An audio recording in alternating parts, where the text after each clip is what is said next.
তোমাদের আমি চার্লসের সূত্র করেছি, ভি প্রপোর্শনাল টু টি প্রমাণ করেছি। এবার এটা কি বলা যায়, চার্লসের বিকল্প সূত্র, বা পরীক্ষায় পড়তে পারে পরম স্কেল অনুযায়ী বা পরম উষ্ণতা অনুযায়ী চার্লসের সূত্রটি লিখো। ভালো করে শুনবে, চার্লসের সূত্র বললে আগেরটা লিখতে হবে ভিটিটা, আর যদি বলি পরম স্কেল অনুযায়ী বা পরম উষ্ণতা অনুযায়ী চার্লসের সূত্র, তখন যেটা লিখছি ভালো করে মন দিয়ে দেখো। ভি প্রপোর্শনাল টু টি মনে রাখবে।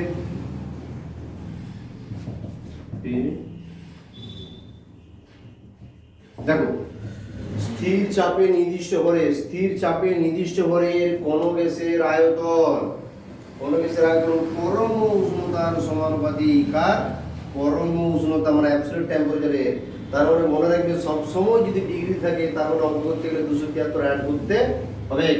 তাহলে তোমাদেরকে সূত্রটা আরো বলি, চার্লসের সূত্র যদি বলে বিকল্প এটাই লিখবে, যদি পরম স্কেল অনুযায়ী বলে এটাই লিখবে। তাহলে স্থির চাপে নির্দিষ্ট ভরের কোন গ্যাসের আয়তন পরম উষ্ণতার সমানুপাতিক। যদি উষ্ণতা বাড়ে তাহলে আয়তন বাড়বে, উষ্ণতা কমলে আয়তন কমবে। তাহলে এটা সমান, এটা মানে কি আমি বলি সমান কে ইনটু টি। এটার মানে হচ্ছে সমান ধ্রুবক। তাহলে ভি বাই টি সমান কে। এটা কি? এটা হচ্ছে ধ্রুবক। এটা হচ্ছে গাণিতিক রূপ হয়ে গেল। গাণিতিক রূপে এখানে কি অ্যাড করে দেবে? মনে করি স্থির চাপে নির্দিষ্ট ভরে কোন গ্যাসের আয়তন ভি এবং চাপ পি হলে চার্লসের সূত্র অনুযায়ী ভি প্রপোর্শনাল টি, এটা হয়ে গেল ভি সমান রুট হয়ে গেল সমান কেটি। দেখি কেটে দেবে নিচে চলে আসবে, ব্যাস এটা গাণিতিক রূপ। এবার অঙ্ক করার জন্য কি করবে? সেম v1 বাই t1 সমান v2 বাই t2। এটা হয়ে গেল কি চার্লসের সূত্রের অঙ্ক করব আমরা। এই সূত্রটি লিখে রেখে দাও চার্লসের সূত্র অঙ্ক করার জন্য, মানে এইটা দিয়ে অঙ্ক করব। এবার দেখো আমরা চলে যাব গ্রাফগুলো। ভালো করে দেখবে কিন্তু পরীক্ষা হলে, ছেড়ে দাও না। বলছে ভি প্রপোর্শনাল টু ছোট হাতের টি একটা গ্রাফ দিয়েছে, একটা ভি প্রপোর্শনাল টু বড় হাতের টি একটা গ্রাফ দিয়েছে, দুটো। দেখো আমরা এই আমরা ধরে নিচ্ছি এই উষ্ণতা ছোট হাতের টি ডিগ্রি সেন্টিগ্রেড, আর এটাকে আয়তন ধরে নিলাম, আর এটাকে আমরা ধরছি বড় হাতের টি মানে পরম স্কেল, আর এটা হচ্ছে তোমার আয়তন।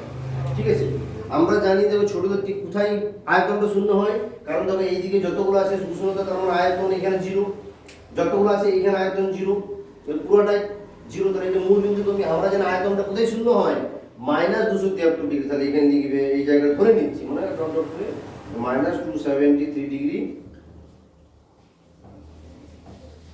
সেন্টিগ্রেড। তাহলে এইখান থেকে ধরো আমি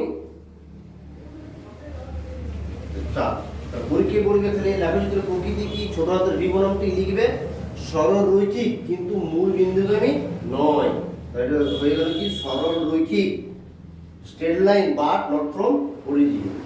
সরল রৈখিক কিন্তু মূল বিন্দুগামী নয়, মূল বিন্দুগামী নয়। আর বড় হাতের টি মানে যে 273 কেলভিন দিয়ে স্টার্ট। 273 কেলভিন মানে কোনটা? এইটা। তার মূল বিন্দুগামী সরল এর হবে বড় হাতের টি দিলে হবে মূল বিন্দুগামী সরল রেখা, মূল বিন্দুগামী সরল রেখা। অথবা পরীক্ষায় পড়বে এগুলো জলের হিমাঙ্ক কত এবং স্ফুটনাঙ্ক কত পরম স্কেলে বলে দিবে। জলের হিমাঙ্ক মানে 0 ডিগ্রি, 0 তো নয় কেলভিন স্কেল বা পরম স্কেল, তার 273 অ্যাড করো, 273 প্লাস 0, 273 কেলভিন হচ্ছে জলের হিমাঙ্ক। স্ফুটনাঙ্ক আমরা জানি 100 ডিগ্রি, তার নিশ্চয়ই 273 প্লাস 100 তার মানে 373 কেলভিন হচ্ছে জলের স্ফুটনাঙ্ক। তাহলে বিশুদ্ধ জলের হিমাঙ্ক কত? 273 কেলভিন পরম স্কেলে, স্ফুটনাঙ্ক 373 কেলভিন।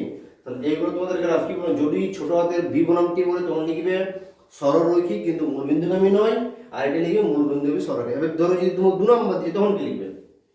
লিখবে মনে করি x অক্ষকে পরম উষ্ণতা টি এবং y অক্ষকে আয়তন ভি দ্বারা প্রকাশ করে যে লেখচিত্র পায় তার প্রকৃতি হলো মূল বিন্দুগামী সরলরেখা।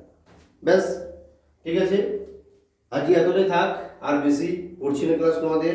যদি কোনো ডাউট থেকে থাকে আমাকে কমেন্ট বক্সে লিখে জানাবে, যে জায়গায় ডাউট আছে আমি আরো বুঝিয়ে দেওয়ার চেষ্টা করব, আর বেশি বেশি করে শেয়ার করে দিও। বাই।